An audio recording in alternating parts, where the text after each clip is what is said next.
प्रिय माने प्रभु जीशु नाम समस्त अभिनंदन ज्ञापन करुच्ची। आपण मैंने कौन यह चर्च देखुं अति सुंदर एक चर्च अटे।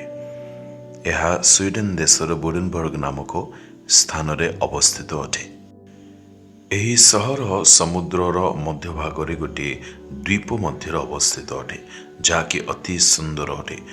आउ चर्च मध्य अच्छी यह सुंदर द्वीप मध्य अवस्थित। यही चर्चर निर्माण काठ द्वारा 1200 शताब्दी रे करा जायथिला। पुणी परे 1450 मसीह पत्थर द्वारा आगु पुनर्निर्माण करागला। एठारे चर्च हुए। पुणी एठारे अनेक लुथरान लोक मैंने अच्छे से सहित सहभागी होवार मु सुजोग पाइली। मार्टिन लुथरन द्वारा जो प्रोटेस्टेंट उद्दीपना आसला ता स्वीडेन देश जाई पहुंची सारी। यार परिणाम स्वरूप अनेक कैथोलिक माने मध्य लुथरान मंडल को जीवाक लगिले। ता फल ताहा बहुत विशाल होगा लगिला। तेबे आपण आज मन करुछंती ईश्वर वाक्य कौन रही अछि बोली। आसंत पढ़िबा यात्रा पुस्तक 34 अध्याय 24 पद। आम्भे तुम्हार सीमा विस्तार करिबा। परमेश्वर कहिबा पई चाहंती प्रिय प्रभुंक लोक माने, हे मोहर पुत्र, हे मोहर कन्या, आम्भे तुम्हार सीमा को बढ़ाइबा। प्रभुंक लोक माने परमेश्वर आम्भ मानकर समस्त सीमा को वृद्धि करिबा पई चाहंती, विस्तार करिबा पई चाहंती।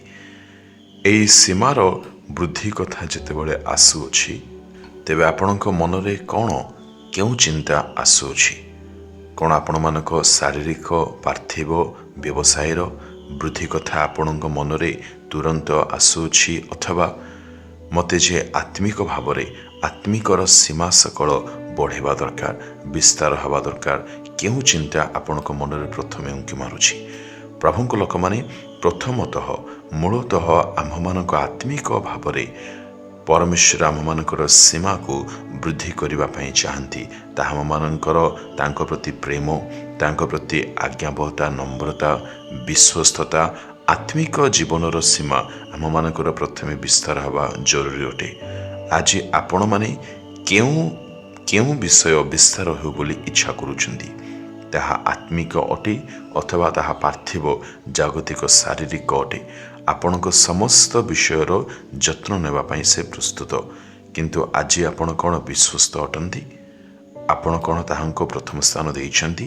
ताहांको वाक्य कौन प्रतिदिन आपण अध्ययन करूअछंती? तेबे से आपणक आत्मिक सीमा को बढ़ाइबा सहित आपण मानक आत्मिकर सीमा को वृद्धि करने संगे संगे से आपणकर काम कार्य मध्य आपणकर सीमा को बढ़ाइबे। आपणक व्यवसाय कार्यक्षेत्र सीमा को मध्य से निश्चय वृद्धि करेंगे। तेबे आपण माने कौन समस्त विषय को भलरे बुझी पारिले? तेबे आसंतु प्रार्थना करिबा।